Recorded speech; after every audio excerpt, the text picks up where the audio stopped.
Avui us proposem la lectura de La casa del dolor de Víctor Sánchez. Víctor Sánchez i Rodríguez, nascut a l'any 1985 a Port de Sagunt. És dramaturg i guionista. La peça teatral que us proposem avui, La casa del dolor, la va escriure durant un curs coordinat per Paco Zarzoso. Recordem, Paco Zarzoso ha escrit a quatre mans diferents obres de teatre amb la Lluïsa Coniller. Aquest curs és un curs impulsat i organitzat per l'Institut Valencià de Cultura en l'apartat de teatre, Premi Josep Lluís Cirera de l'any 2020. Sánchez va confeccionar un text inspirat en Èdip Rei de Sòfocles.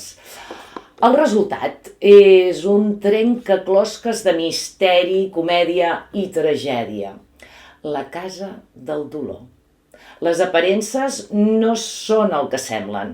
Sí, darrere d'una família benestant i modèlica trobem uns personatges que, segons els seus imaginaris, motxilles i fantasmes que duen a les espatlles, entomen una situació. La família, el gran estament, li organitza una festa a un dels fills. Una festa per celebrar l'acabament de la carrera de piano, però el protagonista no acaba d'arribar a la cita festiva que li han preparat i que volen celebrar plegats en honor seu. I ja sabeu, el que espera desespera. Les pauses ens semblen embussos i destorbs. Qui espera sovint imagina el que ha de venir, amb la possibilitat de que no arribi i amb la conseqüència de les vicissituds que suposa aquesta espera. En definitiva, l'espera és la nostra tràgica gran fita. Habitualment, un fet traumàtic que incomoda i que pot arribar al deliri kafkià.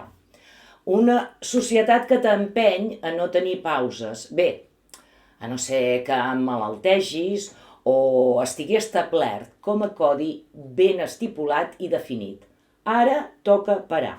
Ja ho coneixem, no? Però llavors ja no parlaríem d'esperar, clar, parlaríem de fer un fre tutelat.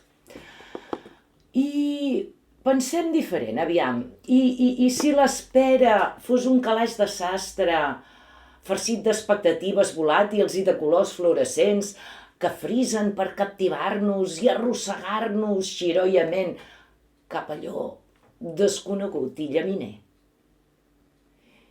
I si l'espera fos un període de reflexió i creació? No veig poc probable aquí i avui en dia.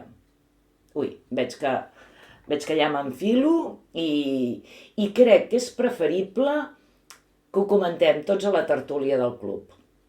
Llegim aquest text dramàtic que ens serveix d'excusa per estirar del fil i cercar la font d'on veuen cadascun dels personatges i la seva idiosincràsia. Veurem en Juli, l'Èdip, Júlia fent de la rebel Antígona i l'abnegada Ismena, Francesc i Cecília, Laios i Iocasta. Va, esbrinem els temperaments i els paral·lelismes. Arrosseguem-nos i assaborim amb consciència La casa del dolor de Víctor Sánchez. Llegim teatre i anem al teatre.